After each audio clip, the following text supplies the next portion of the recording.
Hello बच्चों। आज हमारा नेक्स्ट टॉपिक है वो है Coulomb's law in vector form. ठीक है, कूलम्ब्स लॉ हमने क्या पढ़ा था? It is force between the two charges is equal to F is equal to K Q1 Q2 upon में आर स्क्वायर।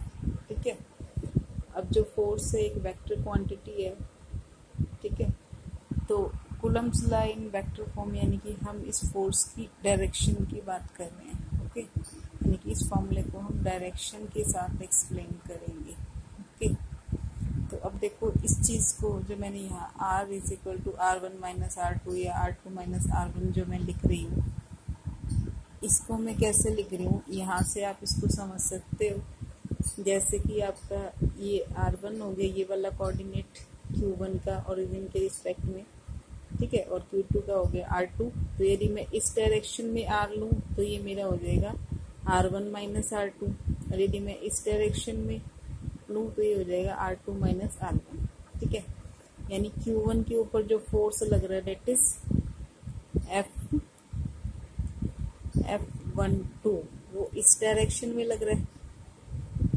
ठीक है, इस डायरेक्शन को मैं कैसे दिखाऊंगी, यानी कि ये मान लो R की डायरेक्शन में इधर दिखाना चाह रहे तो मैं कैसे दिखाऊंगी, R1 माइनस R2।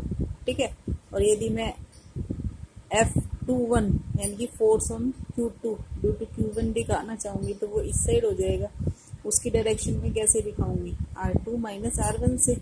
ठीक है, तो इसीलिए अब मैं उस कूलम्ब्स लॉ को वेक्टर फॉर्म में कैसे लिखूंगी कि मान लो force on charge 1 due to second, force on charge 1 due to second, तो वो क्या हो जाएगा K Q1 Q2।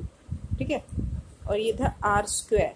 ओके, अभी R स्क्वायर की जगह मैंने क्या लिख दिया, R1 माइनस R2 का मैग्नीट्यूड का स्क्वायर। R1 माइनस R2 कहाँ से आया, यहाँ से आया कि R क्या हो गया आपका R1 माइनस R2। ठीक है, और इसकी डायरेक्शन क्या हो जाएगी, ये वाली, इस फोर्स की डायरेक्शन ये वाली हो जाएगी। तो इस डायरेक्शन के लिए मैंने क्या दिखा दिया, यहाँ पर ये टोटल यूनिट वेक्टर दिखा दिया R1 माइनस R2। ठीक, अब यूनिट वेक्टर का फॉर्मूला आपको पता है क्या होता है, unit vector is equal to vector divide by its magnitude. ठीक है, तो मैंने अब इसको लिख दिया इसी फॉर्म में, it's vector divide by its magnitude. ठीक है, तो इसको मैं क्या लिख सकती हूँ, K Q1 Q2 divide by R1 minus R2 magnitude का क्यूब इंटू में वेक्टर R1 माइनस R2। ठीक है, बुक पे आपको कैसे मिलता है, यही रिलेशन डायरेक्ट दे देते हैं वो, K is equal to Q1 Q2 R divide by R cube, ये चीज मिलती है आपको बुक में। ठीक है, मैंने आपको थोड़ा सा एक्सप्लेन करके बताया। ठीक है, पैरेलली F21 भी क्या हो जाएगा आपका K Q1 Q2। अब इस F की डायरेक्शन क्या होगी, ये वाली, तो इसके डायरेक्शन को मैं कैसे दिखाऊंगी, R2 माइनस R1। तो ये डायरेक्शन क्या होगी, R2 माइनस R1। ठीक है, मैग्नीट्यूड दोनों का सेम है, सिर्फ डायरेक्शन का फर्क है जो कि मैं इस वेक्टर से दिखा रही हूँ। ठीक है, तो ये क्या हो जाएगी आपकी Coulomb's law in the vector form. Book में आपको ये इस फॉर्म में मिलेगा, यही फॉर्मूला। ठीक है, मैंने थोड़ा और डिटेल एक्सप्लेन करके बताया आपको।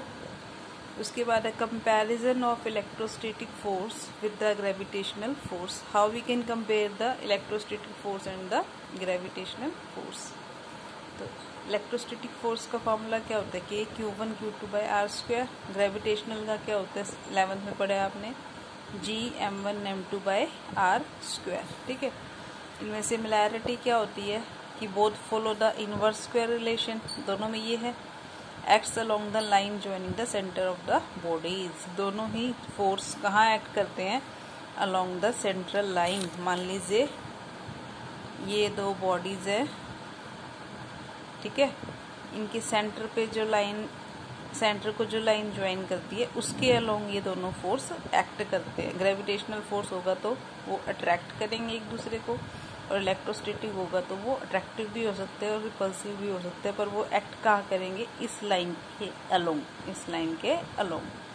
ठीक है,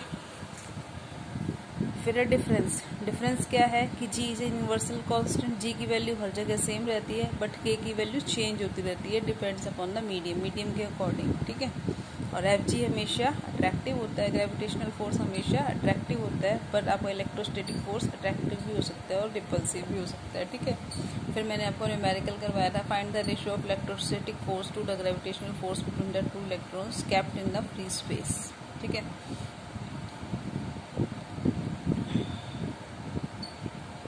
टू इलेक्ट्रॉन्स, इलेक्ट्रॉन के ऊपर चार्ज कितना होगा ये वाला, मास कितना होगा इलेक्ट्रॉन का ये वाला, ठीक है। के की वैल्यू आपको पता है फिक्स होती है, जी की वैल्यू फिक्स होती है। आप कंपेयर कर दो इनको, F E by F G, F E का formula K Q1 Q2 by R square, ये एफ जी का G M1 M2 by R square, ठीक है। आर स्क्वायर से आर स्क्वायर कैंसिल आउट हो गया, Q square by M square values put की, तो हमने क्या देखा कि F E is very very greater than F G, यानी कि electrostatic force is very strong in comparison to the gravitational force. कितना ज़्यादा है, 10⁻42 टाइम्स, ठीक है। आज के लिए इतना ही, बाकी नेक्स्ट टाइम करेंगे। ओके।